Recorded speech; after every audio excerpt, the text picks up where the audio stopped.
라임 옵티머스 사모펀드 관련 판매 중단 규모가 6조 원에 넘어서고 추가 피해가 계속해서 우려되고 있음에도 불구하고 문제 해결은 더디기만 합니다.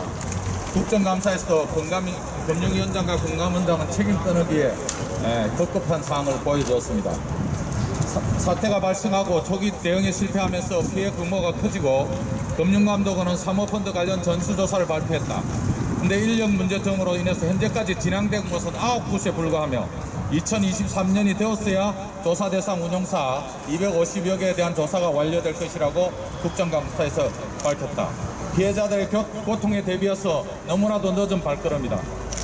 사모펀드 관련 문제의 핵심은 규제의 완화와 감독 기능의 부재, 그리고 금융지주회사의 과도한 이인 추구에 있다. 2015년 3월 자본시행법의 시행령 감독 규정의 개정안은 사모펀드 판매 사태의 시작이었다. 금융산업에 대한 규제 완화는 반드시 그에 걸맞는 감독 구조가 함께해야 했었다. 판매사인 증권사 은행은 단순 판매를 넘어 고위험 상품인 사모펀드 관련 상품을 판매한 행위와 관련해서 자유롭지 못하다. 하지만 이는 구조적으로 금융지주회사의 수익 추구, 과도한 이윤 추구의 경영 방침이 그 원인이라 할 수 있을 것이다.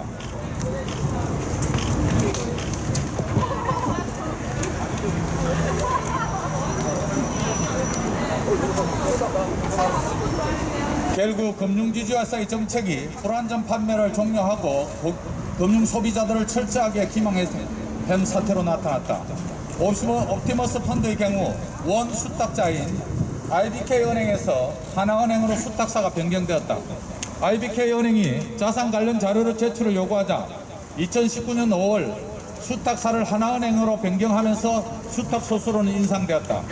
과정에서 하나금융지주와 옵티머스 펀드 관련 관계자의 모종의 결탁이 있었으며 그 배후에 특정 포럼이 연계되었다는 주장이 사실이라면 하나금융지주의 책임은 대단히 크다고 할 수밖에 없다. 실제로 하나은행은 수탁 사무 과정에서 자산의 실사를 하지 않는 조건으로 수수료를 인상받았다는 것으로 확인되고 있습니다. 사모펀드 빙자 금융사기는 금융정책과 감독 기능의 미비, 금융기관의 과도한 수익 추구가 나은 결과물이다. 내일 29일 금융감독원의 제재심의위원회가 열린다. 라임펀드 판매사 관련 대표와 직원에 대한 징계가 결정된다. 그러나 징계가 금융감독기관의 책임회피와 상부 결정에 의해서 상품을 판매한 직원들에게 일방적으로 책임을 묻는 꼬리 자르기 식으로 돼서는 안 될 것이다. 우리 금융감시센터는 피해를 입은 금융사비자들에 대한 조속한 배상과 함께 국회 차원의 청문회를 요구한다. 제도적으로 금융시장이 갖고 지금 크게 두 가지의 문제점을 확인할 수가 있습니다.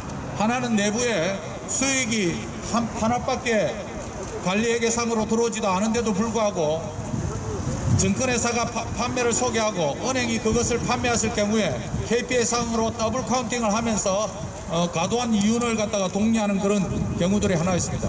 또 하나는 판매사하고 운용사가 우호를 통해서 개입할 여지를 갖다 대단히 줄여놨습니다. 그러다 보니까 옵티머스 같은 사기 상품을 만들어놔도 판매사가 제대로 들어가서 그 운용사의 내부를 갖다 확인하지 못하게 한 규정은 바로 이 금융사기의 온상이 되고 있기 때문에 청문회를 열어서 이 부분과 관련해서 확인하고 법률을 개정하라고 저희는 촉구합니다. 또 한편으로 검찰 수사 인력을 보강하여 사모펀드 관련 수사를 조속히 마무리해야 된다. 금융 범죄의 수사는 속도가 생명입니다. 그럼에도 불구하고 최근에 검찰의 수사의 행동들은 이 정도로 가지고 과연 금융 범죄를 잡을 수 있을 것인가? 라임이 피해자들이 발생하고 고발이 일어나고도 한참 뒤에 압수수색이 진행되었습니다. 특히 S모 판매사 같은 경우에 인사발령이 다 끝나고 실제로 컴퓨터 하드디스크가 다 지워진 이후에야 겨우 압수수색이 들어간 늦장 대응도 저희가 확인하고 있습니다. 금융감시센터는 금융사기 방지 피해를 위해서 처벌조항을 강화할 것을 요구합니다. 따라서 저희는 다음 주에 법원과 대법원과 대검찰청에 입장문을 전달할 것입니다.